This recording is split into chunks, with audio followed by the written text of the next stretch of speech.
Assalamualaikum warahmatullahi wabarakatuh. Perkenalkan, nama saya Rizka Amalia. Saya berasal dari Fakultas Syariah, Program Studi Hukum Keluarga Islam. Baik, di sini saya akan mempresentasikan hasil penelitian saya berjudul Tinjauan Ilmu Falak terkait fenomena gerhana bulan penumbra terhadap kebijakan sholat gerhana pada ormas Islam. Baik, langsung saja kepada latar belakang masalah. Fenomena gerhana dilihat dari segi astronomi diartikan tertutupnya arah pandang pengamat ke benda langit lainnya yang lebih dekat dengan pengamat.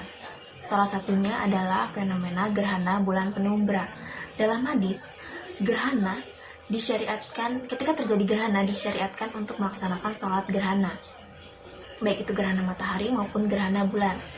Nah, namun pada saat terjadinya gerhana bulan penumbra itu tidak disyariatkan untuk melaksanakan sholat gerhana seperti yang difatwakan oleh Majelis Tarjih dan Tajdid Muhammadiyah di Yogyakarta yang tidak mensyariatkan sholat gerhana ketika yang terjadi adalah gerhana bulan penumbra. Nah, bagaimana rumusan masalahnya? Di sini peneliti merumuskan 3 rumusan masalah. Yang pertama adalah bagaimana konsep gerhana bulan penumbra perspektif fikih astronomi, dan yang kedua adalah bagaimana pandangan ormas Islam terhadap sholat gerhana pada saat gerhana bulan penumbra, dan yang ketiga adalah bagaimana analisis fikih astronomi terhadap pandangan ormas Islam tentang sholat gerhana bulan penumbra. Tujuan penelitian sendiri ada 3. Yang pertama untuk mengetahui konsep gerhana bulan penumbra perspektif fikih astronomi, dan yang kedua untuk mengetahui pandangan ormas Islam terhadap sholat gerhana pada saat gerhana bulan penumbra. Terus yang ketiga adalah untuk mengetahui analisis fikih astronomi terhadap pandangan ormas Islam tentang sholat gerhana bulan penumbra. Nah, untuk metode penelitian, jenis penelitian yang saya teliti, penulis peneliti adalah kualitatif, jenis penelitian kualitatif. Kemudian sumber datanya adalah primer dan sekunder. Primer dari wawancara dan sekunder dari bahan-bahan jurnal, buku, artikel, dan lain-lainnya. Kemudian jenis datanya adalah library research, dan jenis pengumpulan datanya adalah wawancara dan studi pustaka. Dan untuk pendekatan penelitiannya adalah pendekatan yuridis normatif. Untuk analis data, pertama-tama penulis akan menginventarisasi data, kemudian klasifikasi data, dan kemudian menganalisis data, dan terakhir adalah menyimpulkan data. Nah, untuk hasil penelitiannya bahwa gerhana bulan penumbra ini dalam istilah fikih tidak dijelaskan secara rinci atau utuh. Hanya saja istilah gerhana ini ada dalam hadis yang menyebutkan bahwa jika melihat gerhana, baik gerhana matahari maupun gerhana bulan, maka disyariatkan untuk melaksanakan sholat. Seperti yang ada pada hadis Bukhari nomor 1042. Nah, kemudian pendapat dari Muhammadiyah sendiri bahwa dalam Majelis Tarjih dan Tajdid tidak disyariatkan untuk melaksanakan sholat gerhana karena gerhana bulan penumbra ini tampak utuh, tidak terpotong atau hilang, cahayanya saja yang sedikit redup. Kemudian untuk pendapat dari Persatuan Islam sendiri bahwa sama saja dengan pendapat dari Muhammadiyah, tampak utuh, tidak terpotong atau hilang, bahkan cahayanya hanya sedikit redup. Pendapat dari Nahdlatul Ulama mengatakan bahwa tidak ada riwayat hadis mengenai gerhana bulan penumbra, sehingga tidak disyariatkan sholat gerhana. Jadi ketiganya sama-sama tidak disyariatkan untuk melaksanakan sholat gerhana. Nah, untuk kesimpulannya sendiri ada 3 di sini, bahwa dalam istilah fikih gerhana bulan penumbra ini tidak dijelaskan secara rinci, baik di dalam Al-Quran maupun dalam hadis. Di dalam hadis, gerhana hanya menjelaskan tentang gerhana secara umum saja, tidak ada istilah umbra maupun penumbra. Nah, sedangkan dalam istilah astronomi, gerhana bulan penumbra ini terbagi dalam segi bayangan. Yang pertama itu gerhana umbra, dan yang kedua adalah gerhana penumbra. Kemudian untuk pandangan Muhammadiyah, Persatuan Islam, dan Nahdlatul Ulama terhadap fenomena gerhana bulan penumbra ini terkait dengan kebijakan sholat gerhananya, bahwa sama-sama tidak mensyariatkan untuk melaksanakan sholat gerhana. Dan yang ketiga ormas Islam ini sudah sesuai dengan fikih karena berbagai alasan yang mendukung seperti tidak adanya riwayat hadis dan lain-lainnya. Dan kemudian begitu pun dengan istilah astronominya, bahwa ketiganya berpendapat bahwa memang ini termasuk gerhana karena astronomi dan fikih itu berbeda, seperti itu. Baik, sekian dari saya. Wassalamualaikum warahmatullahi wabarakatuh.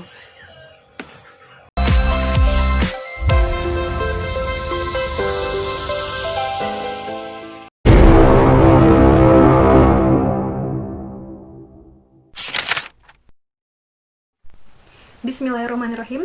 Assalamualaikum warahmatullahi wabarakatuh. Perkenalkan, nama saya Erna Syariana Alifa dari Prodi Komunikasi dan Penyiaran Islam Fakultas Dakwah Universitas Islam Bandung. Pada kesempatan kali ini, saya akan mempresentasikan hasil penelitian skripsi saya yang berjudul Pengaruh Kegiatan Muhadharah Terhadap Peningkatan Skill Public Speaking Siswa Majelis Ta'lim Al-Fatih, Kecamatan Padalarang, Kabupaten Bandung Barat. Sebelumnya, saya ingin mengucapkan terima kasih kepada dosen pembimbing saya, yang pertama yaitu Ibu Dr. Nia Kurniatisha, DRA MSI, dan yang kedua, Bapak Muhammad Fauzi Arif, SSI MIKOM, yang telah membimbing saya dalam menyelesaikan penelitian ini. Adapun outline dalam presentasi saya, yang pertama yaitu pendahuluan, yang kedua pembahasan, dan yang ketiga kesimpulan. Latar belakang masalah. Yang pertama yaitu muhadharah. Muhadharah berasal dari kata bahasa Arab, yaitu hadoro yaduru, yang artinya hadir, yang berimbuhan mim masdar, menjadi muhadharah yang artinya ceramah atau pidato. Pidato merupakan pengungkapan pikiran melalui kata-kata yang ditujukan kepada orang banyak dengan maksud agar pendengar memahami, mengetahui, dan melaksanakan apa yang telah disampaikan. Tetapi, tidak semua orang dapat melaksanakan pidato, karena diperlukan keahlian atau kemampuan khusus untuk keberhasilan muhadharah tersebut. Kegiatan tersebut dilaksanakan dengan tujuan untuk melatih mental para siswa sehingga dapat berbicara di depan umum dengan percaya diri atau bisa melakukan public speaking. Meskipun kegiatan tersebut telah dilaksanakan cukup lama, yaitu sekitar 4 tahun, namun ketika peneliti melakukan observasi, masih menemukan beberapa permasalahan seperti siswa kurang percaya diri, nampak kaku, masih terbata-bata dalam penyampaian materi muhadharah, bahkan nampak siswa melakukan kegiatan tersebut sebagai gugur kewajiban saja. Di samping itu, di Majelis Ta'lim Al-Fatih ini terdapat sebuah kajian masyarakat yang beranggotakan ibu-ibu dan bapak-bapak setempat yang tidak termanfaatkan oleh para siswa yang melakukan muhadharah. Padahal, menurut peneliti, kajian tersebut dapat dimanfaatkan untuk meningkatkan skill public speaking para siswa dengan cara siswa melakukan muhadharah di dalam kajian tersebut. Kegiatan muhadharah di Majelis Ta'lim Al-Fatih ini dilaksanakan 1 minggu sekali setiap malam Ahad pukul 19.00 hingga 21.00 waktu Indonesia Barat. Dari latar belakang tersebut, maka peneliti merumuskan masalah sebagai berikut. Yang pertama, bagaimana bentuk dan tujuan kegiatan muhadharah di Majelis Ta'lim Al-Fatih. Yang kedua, bagaimana skill public speaking siswa Majelis Ta'lim Al-Fatih sebelum mengikuti kegiatan muhadharah. Dan yang ketiga, seberapa besar pengaruh kegiatan muhadharah terhadap peningkatan skill public speaking siswa Majelis Ta'lim Al-Fatih. Yang selanjutnya yaitu langkah-langkah penelitian. Jenis penelitian yang digunakan adalah kuantitatif dengan metode penelitian teknik eksperimen one group, pretest process design, dan teknik pengumpulan data yang digunakan yang pertama adalah kuesioner, yang kedua dokumentasi, dan peneliti juga melakukan observasi dan wawancara untuk menjawab rumusan masalah nomor 1 dan nomor 2. Karena hanya ada terdapat 30 orang siswa, maka keseluruhannya menjadi populasi penelitian. Kemudian, teknik analisa yang digunakan adalah uji regresi linier sederhana. Sedangkan public speaking, menurut Saifuddin Zuhri, dalam bukunya yang berjudul Public Speaking merupakan ilmu berbicara di depan umum, berani berbicara di depan publik atau sejumlah orang atau umum merupakan kegiatan yang pada dasarnya dilakukan dalam rangka komunikasi. Sedangkan menurut Nia Kurniatisha, selaku dosen komunikasi dan penyiaran Islam, menyatakan bahwa sebagai makhluk sosial, setiap manusia tidak akan terlepas dari kegiatan komunikasi, baik komunikasi persona, komunikasi kelompok, maupun komunikasi massa. Sedangkan teori yang dipakai dalam penelitian ini adalah teori belajar konstruktivisme, yang tokohnya adalah Jan Piaget dan Vygotsky. Lalu, kita masuk ke pembahasan penelitian. Yang pertama adalah skill public speaking siswa sebelum mengikuti kegiatan muhadharah. Berdasarkan pengisian data pada kuesioner yang peneliti berikan kepada para siswa yang berjumlah 30 orang, maka peneliti menghitung rata-rata kemampuan public speaking siswa yaitu 3,63. Yang selanjutnya adalah peningkatan skill public speaking siswa setelah mengikuti kegiatan muhadharah. Dari model regresi, nilai koefisien variabel X sebesar 0,636. Yang selanjutnya adalah uji F. Dilakukan untuk melihat apakah variabel X memiliki pengaruh terhadap perubahan variabel Y secara simultan atau bersama-sama. Daerah kritis, HO ditolak jika nilai signifikansi kurang dari alfa sama dengan 5% sama dengan 0,05. Yang selanjutnya yaitu koefisien determinasi. Dilakukan untuk mengetahui seberapa besar kemampuan variabel independen atau variabel X dalam menjelaskan variabel dependen atau variabel Y. Output di atas menunjukkan bahwa R-square yang diperoleh adalah 0,567 atau sebesar 56,7%. Lalu kita masuk ke kesimpulan. Kemampuan awal public speaking rata-rata 3,63. Sedangkan proses muhadharah, kegiatan muhadharah ini dilaksanakan dengan intensitas waktu yang baik, materi yang diberikan sesuai dengan pelatihan public speaking, lalu peningkatan kemampuan skill public speaking sebesar 56,7%. Kegiatan muhadharah ini berpengaruh secara signifikan terhadap peningkatan skill public speaking. Hal tersebut bukanlah tanpa sebab. Berkat latihan yang terus-menerus, maka lahirlah sebuah kemampuan dan pengetahuan baru. Sekian presentasi dari saya. Mohon maaf atas segala kekurangan dan terima kasih atas perhatiannya. Mudah-mudahan dapat bermanfaat. Wassalamualaikum warahmatullahi wabarakatuh.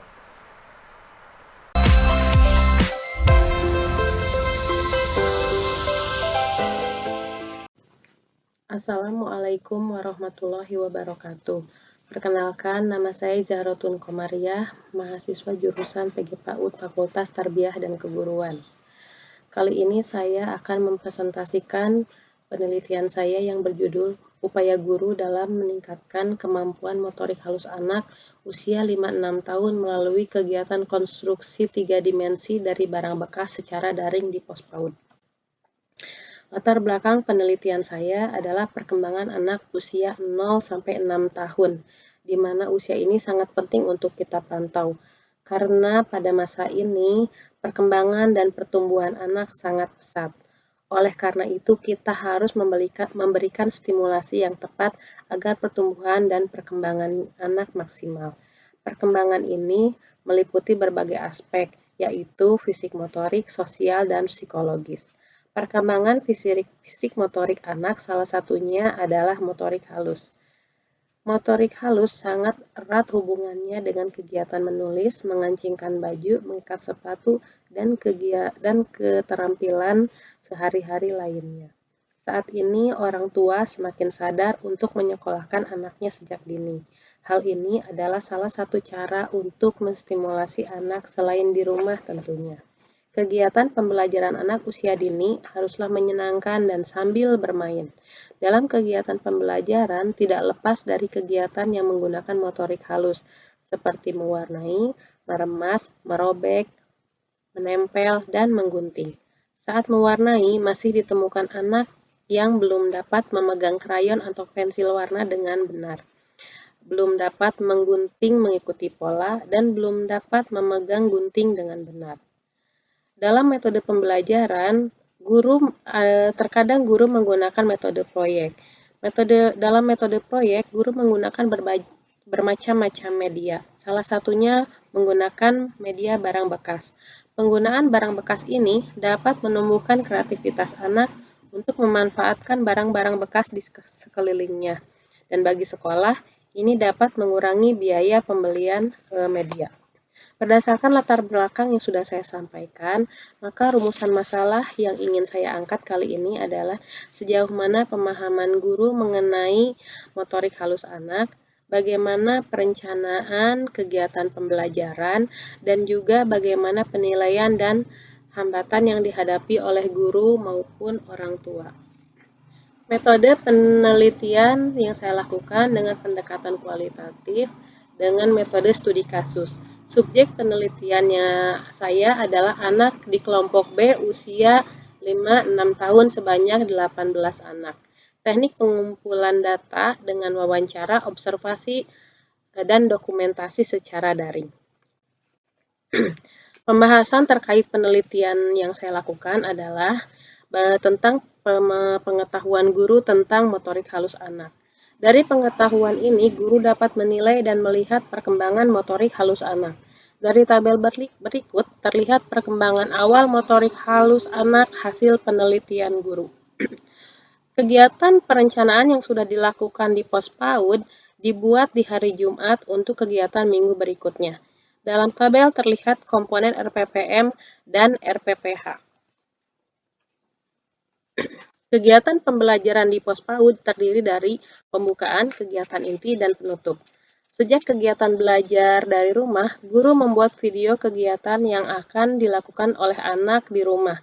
Selain itu, guru juga menyiapkan media pembelajaran untuk 1 minggu bagi setiap anak. Penilaian yang dilakukan oleh guru yaitu setiap hari. Setelah selesai kegiatan dengan menggunakan format penilaian dengan menggunakan indikator yang sesuai yang ada di RPPH.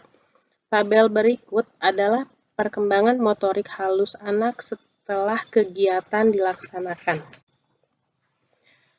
Hambatan yang dirasakan oleh guru yaitu berkaitan dengan kurangnya ide membuat karya konstruksi 3 dimensi dan kurang beragamnya barang bekas yang digunakan. Hambatan orang tua yaitu dengan kegiatan belajar dari rumah yaitu berkaitan dengan mood anak, di mana anak kadang-kadang mau atau tidak mau melakukan kegiatan pembelajaran di rumah. Terima kasih atas perhatiannya. Wassalamualaikum warahmatullahi wabarakatuh.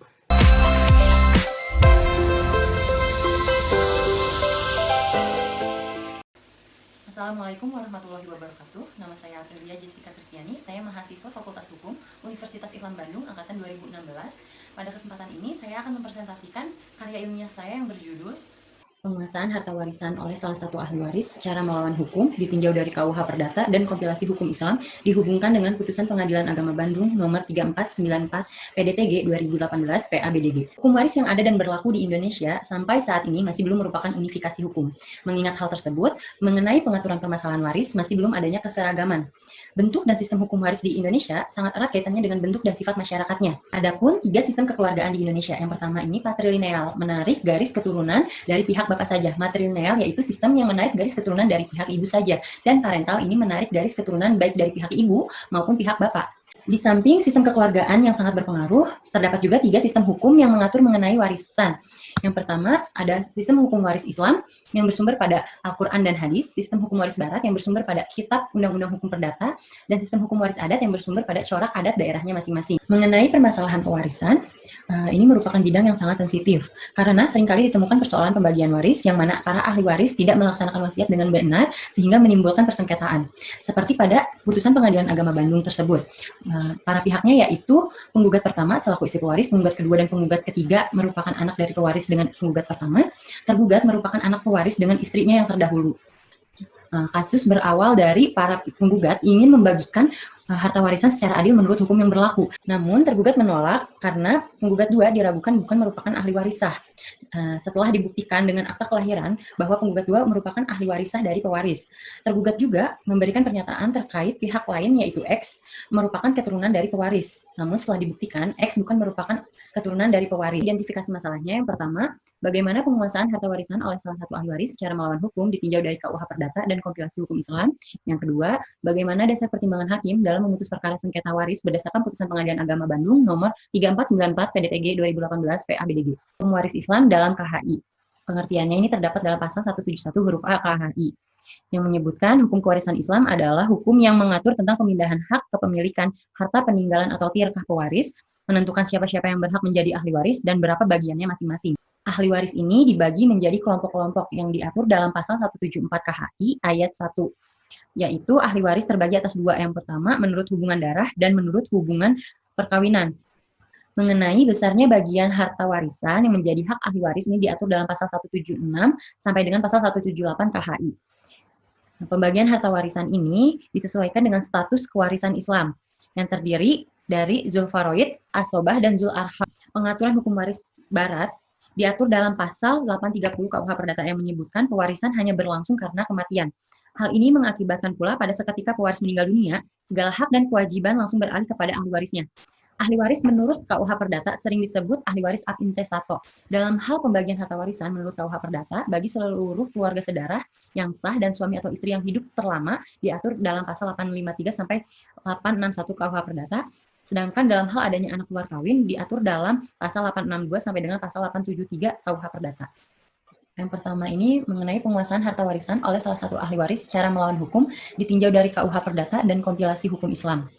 Bahwa apabila ada salah satu ahli waris yang dengan sengaja memberikan pernyataan palsu terkait kedudukan ahli warisah atau dengan melanggar pasal 171 Jungto pasal 174 ayat 2 KHI yang menyatakan ahli waris adalah orang yang pada saat meninggal dunia mempunyai hubungan darah dan hubungan perkawinan dengan pewaris, beragama Islam dan tidak terhalang karena hukum untuk menjadi ahli waris. Sedangkan dalam KUH Perdata ini terdapat dalam pasal 832 yang menyatakan bahwa menurut undang-undang yang berhak untuk menjadi ahli waris sah ialah para keluarga sedarah baik sah maupun luar kawin dan si suami atau istri yang hidup terlama. Dasar pertimbangan hakim dalam memutus perkara sengketa waris berdasarkan putusan Pengadilan Agama Bandung nomor 3494 PDTG 2018 PABDG. Dasar putusan hakim terkait sahnya ahli waris ini telah sesuai baik dalam ketentuan pasal 171 huruf B Junto pasal 174 ayat 1 KHI maupun ketentuan pasal 832 KUH Perdata. Yang mana berdasarkan kedudukan penggugat 1 ialah istri pewaris yang masih hidup, penggugat 2 dan ketiga ialah anak-anak pewaris dari perkawinannya dengan penggugat 1 dan tergugat ialah anak pewaris dengan perkawinannya dengan istri yang pertama. Dasar putusan hakim terkait biaya perkara dibebankan kepada seluruh ahli waris secara tanggung renteng. Hal ini tidak sesuai atau bertentangan dengan pasal 1365 KUH Perdata. Dalam hal seseorang melakukan suatu perbuatan melawan hukum, maka ia berkewajiban membayar ganti rugi akan perbuatan tersebut, di mana apabila kita melihat perbuatan tergugat yang merugikan para penggugat, seharusnya tergugatlah yang menanggung biaya perkara dan kerugian yang dibuatnya. Simpulan, yang pertama, penguasaan harta warisan secara melawan hukum berdasarkan hukum Islam ini apabila seseorang telah melanggar ketentuan pasal 171 huruf B Jungto pasal 174 ayat 1 KHI, yaitu yang menerangkan mengenai sahnya ahli waris atau dengan memberikan pernyataan palsu terkait status kedudukan ahli waris. Dan berdasarkan KUH Perdata ini melanggar pasal 832 KUH Perdata. Yang kedua, dasar pertimbangan hakim yang memutus bahwa menyangkut biaya perkara dibebankan kepada para pihak secara tanggung renteng. Hal ini tidak sesuai dengan pasal 1365 tentang perbuatan melawan hukum. Selanjutnya saran. Yang pertama, untuk menjamin kepastian hukum para ahli waris, perlu adanya peraturan yang mengatur mengenai sanksi pidana atas pelanggaran bagi seseorang yang memberikan pernyataan palsu mengenai ahli warisah atau atas pelanggaran pasal 171 huruf B Jungto pasal 174 ayat 1 KHI. Yang kedua, seharusnya yang menjadi dasar pertimbangan hakim bukan hanya ketentuan dalam KHI saja, tetapi juga mempertimbangkan ketentuan dalam KUH Perdata. Sekian presentasi dari saya. Mohon maaf apabila ada kesalahan. Terima kasih. Wassalamualaikum warahmatullahi wabarakatuh.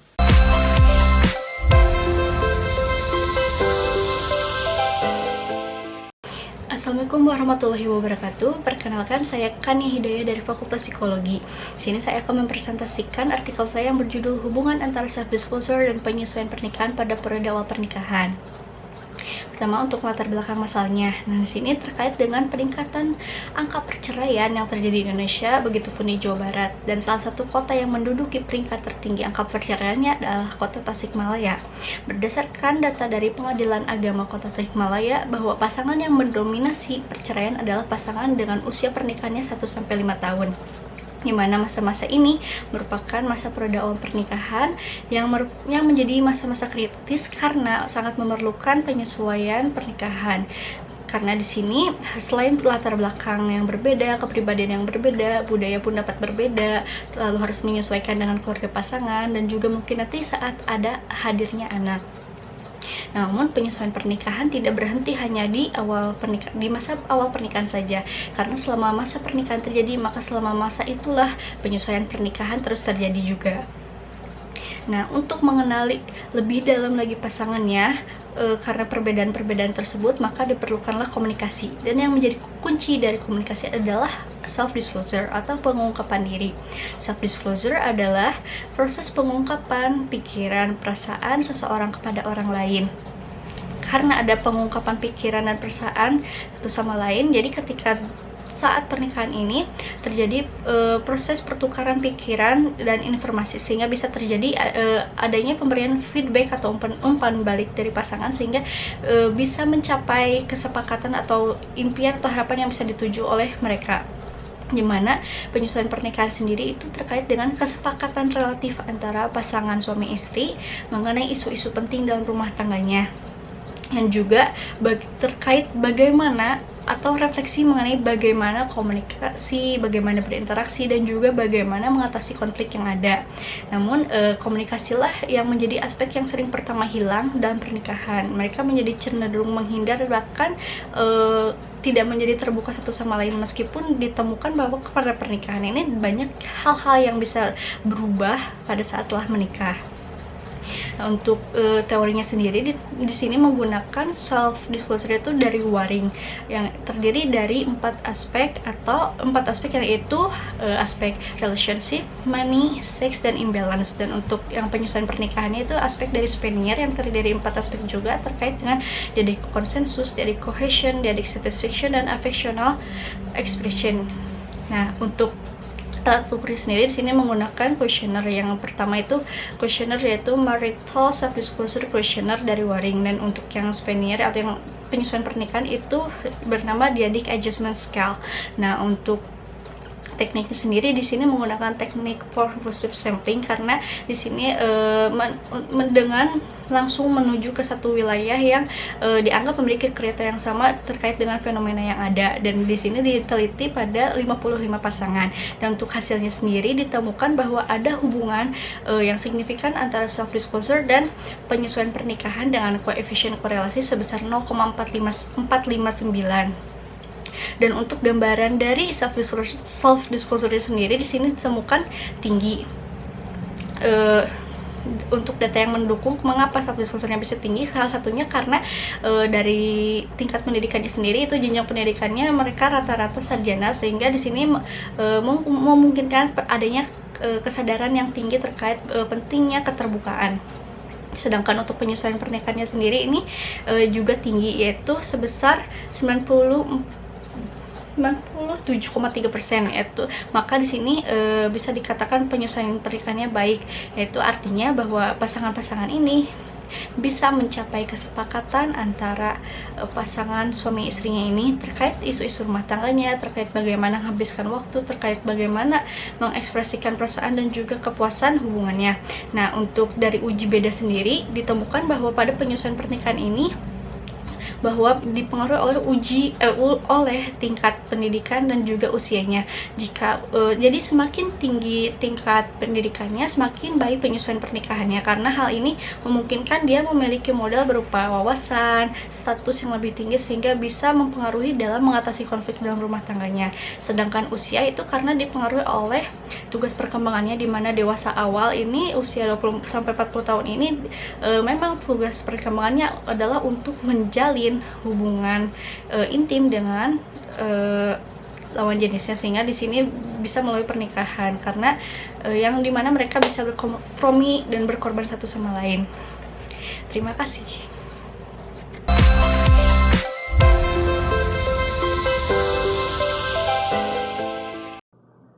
Assalamualaikum warahmatullahi wabarakatuh. Perkenalkan, nama saya Romzi Faranggozi, NPM 10060216024 dari program studi matematika.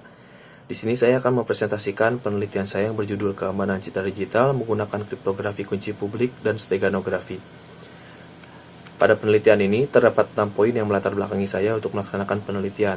Yang pertama yaitu kemajuan teknologi, yang kedua mengenai citra digital dan kemudahan dalam akses internet, yang ketiga meningkatnya kegiatan cybercrime, yang keempat kriptografi sebagai cabang ilmu matematika, yang kelima metode steganografi, dan yang keenam hubungan antara kriptografi dengan steganografi. Selanjutnya ada rumusan masalah. Rumusan masalah yang pertama yaitu bagaimana proses enkripsi RSA dan embedding LSB pada citra pesan. Nah, yang kedua itu apa perbedaan citra yang dihasilkan dari proses kombinasi kriptografi kunci publik RSA dan steganografi LSB dengan memperhatikan variasi objek. Nah, yang ketiga itu bagaimana kualitas citra yang dihasilkan dari kombinasi metode RSA dan LSB. Sedangkan untuk tujuan penulisannya sendiri yaitu yang pertama mengetahui bagaimana proses enkripsi RSA dan embedding LSB pada citra pesan. Yang kedua yaitu mengetahui perbedaan citra yang dihasilkan dari proses kombinasi kriptografi kunci publik RSA dan steganografi LSB dengan memperhatikan variasi objeknya. Nah, yang terakhir yaitu mengetahui kualitas citra yang dihasilkan dari kombinasi metode RSA dan LSB. Selanjutnya adalah landasan teori. Nah, yang pertama di sini ada citra. Citra adalah kombinasi antara titik, garis, bidang, dan warna untuk menciptakan suatu imitasi dari suatu objek fisik ataupun manusia. Nah, pada penelitian ini, citra dibagi menjadi dua, yaitu citra pesan dan citra cover. Selanjutnya ada kriptografi. Nah, kriptografi merupakan cabang ilmu yang mempelajari teknik-teknik matematika yang berhubungan dengan keamanan suatu informasi, yaitu seperti kerahasiaan data, keabsahan data, integritas data, ataupun autentikasi data. Nah, kriptografi kunci publik merupakan metode pada kriptografi yang menggunakan dua kunci, yaitu kunci publik untuk proses enkripsi dan kunci privat untuk proses dekripsinya. Selanjutnya ada steganografi. Nah, steganografi merupakan suatu metode pengamanan data informasi, di mana tujuan dari steganografi ini untuk memanipulasi sebuah objek dan menyembunyikan pesan ke dalam suatu objek tersebut. Selanjutnya ada MSE dan PSNR. Nah, MSE dan PSNR ini digunakan sebagai uji kualitas, di mana MSE atau mean square error merupakan suatu metode untuk menghitung error pada suatu citra. Sedangkan PSNR atau peak signal to noise ratio merupakan suatu metode untuk menghitung kualitas citra dengan memperhatikan nilai dari MSE-nya. Selanjutnya ada teori bilangan. Nah, di sini teori bilangan ada 5 poin yang akan digunakan. Yang pertama relatif prima, aritmatika modulo, bilangan prima, teorema fungsi Euler, dan teorema Euler. Selanjutnya ada pembahasan. Nah, untuk pembahasan sendiri, langkah yang pertama yaitu proses enkripsi dengan menggunakan metode RSA. Secara matematis, metode RSA, proses enkripsinya dapat dirumuskan sebagai berikut, yaitu dengan rumus EEM sama dengan C kongruen EM pangkat E mod N. Nah, untuk gambarannya, untuk slide ini menggambarkan hasil dari proses enkripsi dengan menggunakan metode RSA, di mana yang sebelah kiri merupakan citra pesan, dan yang sebelah kanan merupakan citra terenkripsi, di mana hasil enkripsi atau hasil pengamanan dengan menggunakan metode RSA. Nah, selanjutnya kita akan lanjut ke proses metode LSB, di mana pada metode LSB ini diharuskan mengubah suatu citra ke dalam bentuk matriks terlebih dahulu. Nah, ini nilai-nilai pada elemen matriksnya itu akan dirubah ke dalam bilangan biner, seperti slide berikut. Nah, pada slide ini terdapat dua tabel, yaitu tabel citra cover dan tabel citra pesan. Secara prinsip, metode LSB ini yaitu menyisipkan nilai biner pada citra pesan ke dalam citra cover, sehingga diperoleh nilai biner baru atau nilai baru pada citra embeddingnya, seperti pada slide berikutnya. Nah, pada tabel citra embedding ini, nilai biner yang dicetak lebih tebal itu merupakan nilai baru, sehingga nanti akan diperoleh citra embedding yang hasilnya tidak berbeda dengan citra cover seperti pada slide berikutnya. Nah, ini merupakan hasil dari citra embeddingnya, di mana untuk citra message itu merupakan citra pesan dan citra cover itu merupakan citra cover. Setelah dilakukan proses embedding, maka akan diperoleh citra steganografi atau citra embedding seperti pada gambar yang terletak pada sebelah kanan atau paling kanan. Nah, setelah kita melakukan proses LSB, kita akan menguji kualitas. Nah, uji kualitas ini ada dua pengujian, yaitu dengan memperhatikan citra pesan yang berbeda dan dengan memperhatikan citra cover yang berbeda. Sehingga nanti pada kedua pengujian ini dihasilkan nilai MSE dan PSNR yang sangat beragam. Kurang lebih untuk nilainya dapat dilihat pada slide yang ini. Nah, selanjutnya lanjut ke kesimpulan, di mana kesimpulan yang pertama yaitu proses pengamanan citra dengan metode RSA dan LSB ini diawali dengan menenkripsi suatu citra pesan dengan menggunakan metode RSA, lalu akan dilakukan proses LSB untuk menyisipkan pesannya. Nah, untuk yang kedua itu hasil proses enkripsi RSA menghasilkan dua layer dan dilakukan embedding dengan menggunakan metode LSB-nya. Sedangkan poin yang terakhir yaitu keamanan citra ditentukan dari tingkat draw yang dimiliki citra. Semakin kecil errornya, maka PSNR-nya semakin besar dan nilai citranya akan semakin baik atau kualitas citranya akan semakin baik. Mungkin cukup sekian presentasi dari saya. Mohon maaf apabila masih ada kekurangan dan kesalahan. Billahi taufiq wal hidayah. Wassalamualaikum warahmatullahi wabarakatuh.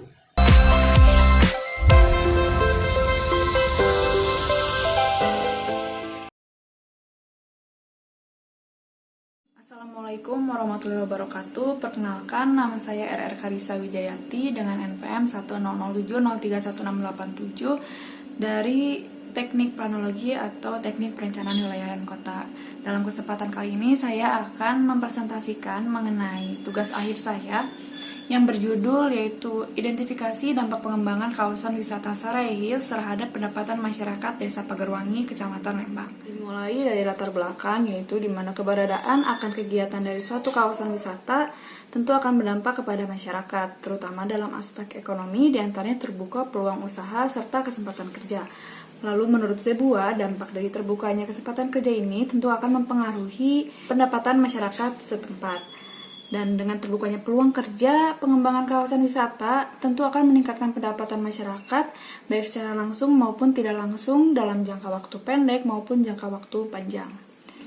Provinsi Jawa Barat memiliki banyak sekali potensi pariwisata, dan salah satunya kabupaten yang paling diminati yaitu Kabupaten Bandung Barat, di mana menurut data dari Disbudpar Kabupaten Bandung Barat, Kabupaten Bandung Barat ini sendiri mengalami kenaikan jumlah wisatawan di 2 tahun terakhir, yaitu dari tahun 2017 hingga 2018, yaitu sebanyak 40%. Kabupaten Bandung Barat sendiri, setiap kecamatannya memiliki minimal satu wisata atau satu kawasan wisata. Lalu salah satu kecamatan yang memiliki banyak objek wisata merupakan Kecamatan Lembang, di mana Kecamatan Lembang ini memiliki jumlah objek wisata sebanyak 42 objek. Dan menariknya, saat ini di Kecamatan Lembang terdapat salah satu kawasan wisata yang masih melakukan pengembangan, yaitu kawasan wisata Sarai Hills yang terdapat di Desa Pagerwangi. Kawasan wisata Sarai Hills ini merupakan kawasan wisata yang beroperasi sejak tahun 2016 dan dikelola oleh pihak swasta, yaitu PT Indah Alam Karunia Abadi. Kawasan wisata Sarai Hills ini merupakan kawasan wisata yang terpadu, di mana di dalamnya terdiri dari beberapa tenan, antaranya Lereng Anteng, lalu Tafsoban, lalu Angkringan The Blank On, Dago Bakery, Cakrawala, dan Didieland. Untuk kondisi aksesibilitas menuju kawasan wisata Sarai Hills ini, mereka sudah menyediakan yaitu penunjuk jalan atau penunjuk arah, dan juga walaupun menuju kawasan wisata ini jalannya terjal dan curam, namun kondisi jalannya cukup baik karena sudah beraspal. Lalu dari segi amenitas, kawasan wisata Sarai Hills ini amenitasnya terbagi menjadi dua. Yang pertama yaitu amenitas secara kawasan wisata, dan yang kedua yaitu amenitas masing-masing tenan. Amenitas satu kawasan wisata yaitu meliputi parkir kendaraan, musola, ATM, dan juga toilet. Dalam penelitian ini untuk membuktikan apakah terdapat hubungan antara pengembangan wisata terhadap pendapatan masyarakat, maka saya menggunakan metode analisis regresi linier sederhana dengan variabel dependen yaitu pengembangan wisata dan variabel independen yaitu jumlah wisatawan dan juga pendapatan masyarakat. Berdasarkan hasil analisis menunjukkan bahwa pengembangan kawasan wisata Sarai Hills ini menunjukkan pengaruh yang berkorelasi positif, namun belum memberikan dampak terhadap jumlah wisatawan, dan sehingga menunjukkan bahwa H1 ditolak atau hipotesis 1 ditolak. Lalu berdasarkan hasil analisis yang kedua, pengembangan kawasan wisata Sarai Hills menunjukkan hipotesis 1 ditolak dengan pengaruh berkorelasi positif, namun belum memberikan dampak terhadap pendapatan masyarakat Desa Pagerwangi. Hal ini disebabkan karena pengembangan kawasan wisata yang masih berjalan 1/6 dari luas total keseluruhan. Atau dengan kata lain, kawasan wisata Sarai Hills ini belum terbangun secara keseluruhan karena masih terbangun atau masih berjalan selama 3 tahun. Dan juga berdasarkan hasil wawancara kepada masyarakat, dampak yang baru dirasakan untuk keseluruhan masyarakat Desa Pagerwangi ini adalah terbukanya lapangan kerja baru dan peluang usaha bagi masyarakat Desa Pagerwangi. Sedangkan untuk dampak terhadap pendapatan masyarakat itu sendiri belum dirasakan oleh seluruh masyarakat Desa Pagerwangi, namun terasa oleh hanya satu RW saja, yaitu RW 7, karena RW 7 merupakan lokasi di mana kawasan wisata Sarai Hills ini berdiri. Rekomendasi sendiri, yang pertama yaitu dibutuhkan pengembangan wisata yang berkelanjutan dengan mempertimbangkan aksesibilitas seperti ada perbaikan dan pemeliharaan rutin jalan, lalu pengadaan transportasi umum menuju kawasan wisata, serta peningkatan pemeliharaan lampu dan penerangan jalan. Itu dibutuhkan pula peningkatan amenitas yang meliputi pembuatan wahana wisata baru yang mengikuti tren sehingga dapat menjadi daya tarik bagi wisatawan. Selain itu juga diperlukan pemenuhan dan pemeliharaan fasilitas pendukung yang meliputi ATM, toilet, maupun parkir, sehingga dengan pemberian kebutuhan ruang gerak bagi wisatawan, tentunya dapat menarik wisatawan untuk berkunjung kembali. Serta diharapkan terdapat toko cenderamata khusus di dalam kawasan wisata yang nantinya bertujuan untuk meningkatkan pendapatan masyarakat. Karena dengan ada toko cenderamata itu, masyarakat dengan pengelola kawasan wisata ini dapat saling berkolaborasi. Rekomendasi lain, setelah dilakukan penelitian ini, diharapkan terdapat penelitian lanjutan yang secara komprehensif mengkaji berupa multiplier effect dari adanya kawasan-kawasan wisata yang terdapat di Desa Pagarwangi ini. Selain itu, perlu adanya kajian yang lebih mendalam atau kajian lanjutan mengenai dampak pengembangan wisata terhadap kondisi lingkungan di Desa Pagarwangi. Karena mengingat Desa Pagarwangi ini merupakan salah satu desa yang wilayahnya termasuk ke dalam zona patahan Lembang atau sesar Lembang. Sekian presentasi dari saya, mohon maaf apabila terdapat kesalahan dalam pengucapan, dan terima kasih atas perhatiannya. Wassalamualaikum warahmatullahi wabarakatuh.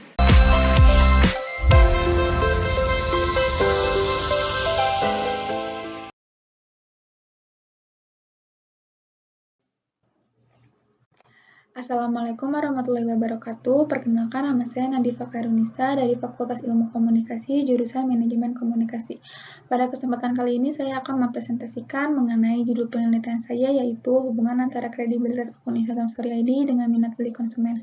Seperti kita tahu, media sosial paling sering digunakan oleh sebagian masyarakat saat ini adalah Instagram, karena Instagram merupakan media sosial yang paling mudah digunakan untuk dioperasikan.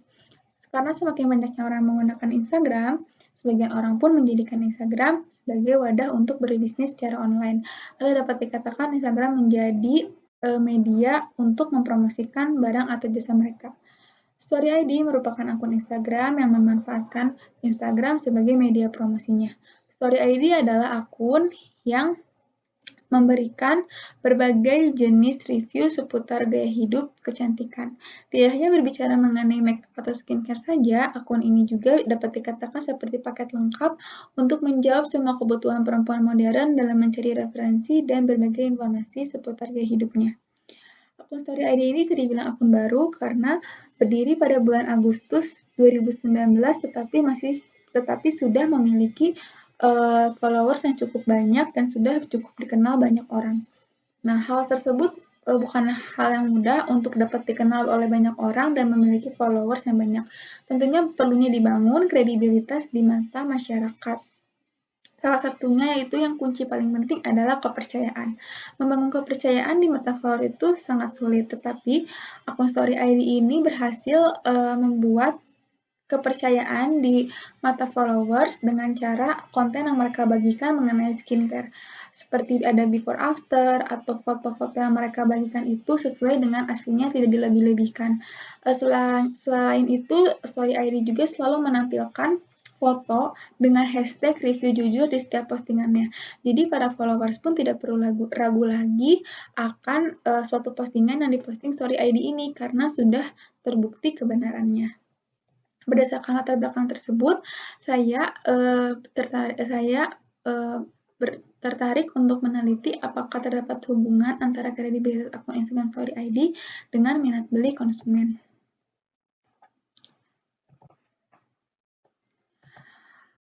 Adapun teori dari penelitian ini, yang pertama teori komunikasi massa, yaitu pesan yang dikomunikasikan melalui media massa kepada sejumlah orang.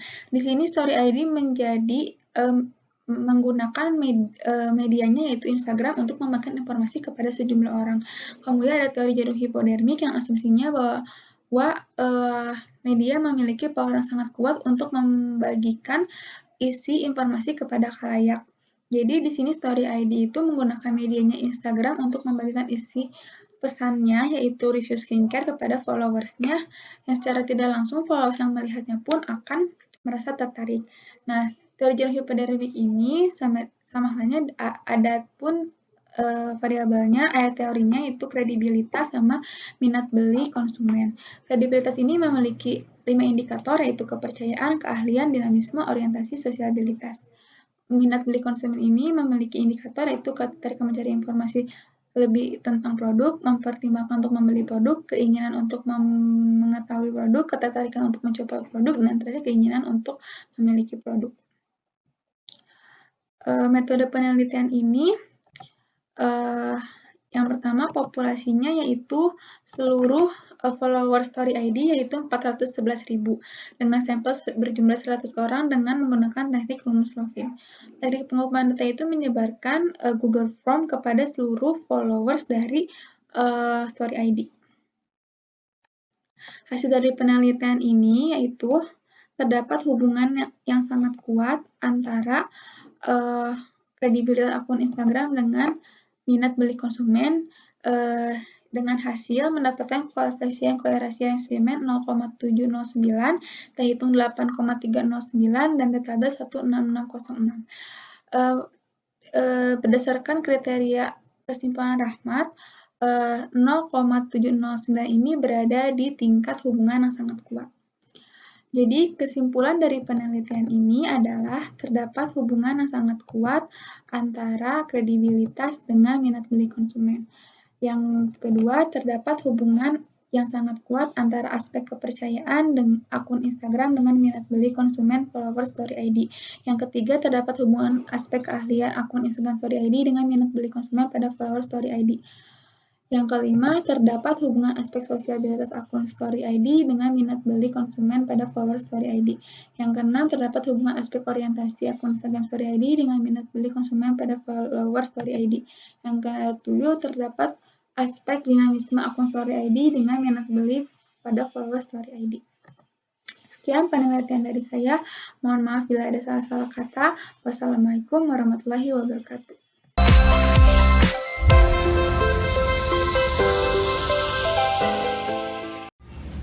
Assalamualaikum warahmatullahi wabarakatuh. Dalam video ini, saya akan mempresentasikan hasil penelitian saya yang berjudul Pengaruh Kualitas Audit Terhadap Manajemen Laba dengan Komite Audit sebagai Variabel Pemoderasi. Studi kasus pada perusahaan manufaktur yang terdaftar di BI tahun 2017 sampai 2019. Penelitian ini dilatar belakangi oleh kejanggalan pengelolaan keuangan PT 3 Pilar Sejahtera Food Tbk atau AISA tahun 2017. Pada tahun tersebut, ditemukan laporan keuangan yang tidak sesuai dengan pencatatan yang digunakan oleh auditor keuangan dalam melakukan audit. Pertama, laporan berlebihan pada akun piutang usaha, persediaan, dan aset tetap serta terdapat overstatement pada akun penjualan. Kedua, terdapat aliran dana kepada pihak-pihak yang terafiliasi dengan manajemen laba. Ketiga, manajemen laba tidak melakukan pengungkapan secara memadai kepada pemangku kepentingan terkait hubungan dan transaksi dengan pihak terafiliasi. Berdasarkan latar belakang tersebut, maka yang menjadi masalah dalam penelitian ini yaitu tindakan manajemen laba yang dilakukan oleh perusahaan tersebut dapat berdampak buruk pada perusahaan itu sendiri. Tindakan manajemen laba tersebut dapat mengakibatkan citra perusahaan menjadi tidak baik, mengurangi kepercayaan pihak eksternal yang terlibat dengan perusahaan, dan juga dapat menyesatkan para investor. Selanjutnya, kasus yang dialami oleh PT AISA ini memberikan indikasi penurunan kualitas audit. Kasus ini membuat masyarakat ragu atas integritas dan kredibilitas para auditor eksternal dan juga peran komite audit sebagai auditor internal dalam meminimalkan besarnya praktik manajemen laba. Sehingga berdasarkan latar belakang tersebut, saya mengambil judul penelitian ini. Selanjutnya, landasan teori mengenai variabel yang akan diteliti yaitu pertama, manajemen laba. Menurut David Sostigne dan Weil tahun 1987, manajemen laba adalah proses untuk mengambil langkah tertentu yang disengaja dalam batas-batas prinsip akuntansi berterima umum untuk menghasilkan tingkat yang diinginkan dari laba yang dilaporkan. Jadi, manajemen laba adalah perilaku atau tindakan manajer dalam mengelola laba perusahaan dengan memanfaatkan berbagai peluang atau celah yang dapat digunakan untuk memaksimalkan kualitas laba dalam laporan keuangan periode tertentu dengan tujuan memperoleh keuntungan bagi diri manajer sendiri dan perusahaan. Selanjutnya, kualitas audit. Menurut Knecht et al., tahun 2013, kualitas audit adalah suatu probabilitas di mana auditor menemukan dan melaporkan adanya suatu pelanggaran dalam sistem akuntansi klien. Jadi, kualitas audit yaitu segala kemungkinan di mana auditor pada saat mengaudit laporan keuangan klien dapat menemukan pelanggaran yang terjadi dalam sistem akuntansi klien dan melaporkannya dalam laporan keuangan auditan dan berpedoman pada standar auditing dan kode etik akuntan publik yang relevan. Selanjutnya, komite audit. Menurut Arens et al., komite audit adalah kelompok yang dibuat oleh Dewan Komisaris yang berperan dalam melaksanakan tugas yang telah ditetapkan dan membantu auditor tetap independen dari manajemen. Jadi, komite audit yaitu sekelompok orang yang telah dipilih untuk melakukan pekerjaan dan tugas-tugas tertentu atau bertanggung jawab untuk membantu mempertahankan independensi auditor agar tetap independen dalam melaksanakan tugasnya. Dalam penelitian ini terdapat 2 hipotesis yang akan diteliti. Pertama, kualitas audit berpengaruh negatif terhadap manajemen laba. Kedua, komite audit mampu memperkuat pengaruh negatif kualitas audit terhadap manajemen laba. Populasi dalam penelitian ini yaitu semua perusahaan manufaktur yang terdaftar di BEI periode tahun 2017 sampai 2019 sebanyak 139 perusahaan. Dan sampel dalam penelitian ini yaitu 35 perusahaan manufaktur yang terdaftar di Bursa Efek Indonesia periode tahun 2017 sampai 2018. Untuk hasil pengujian hipotesis yang pertama, hipotesis pertama diterima, yaitu kualitas audit berpengaruh negatif terhadap manajemen laba. Dan hasil pengujian hipotesis kedua ditolak, bahwa komite audit tidak mampu memperkuat pengaruh negatif kualitas audit terhadap manajemen laba. Jadi, kesimpulannya adalah kualitas audit berpengaruh signifikan secara negatif terhadap manajemen laba. Artinya, semakin tinggi kualitas audit, maka manajemen laba akan semakin rendah. Kemudian, komite audit tidak mampu memoderasi dan memperkuat pengaruh kualitas audit terhadap manajemen laba.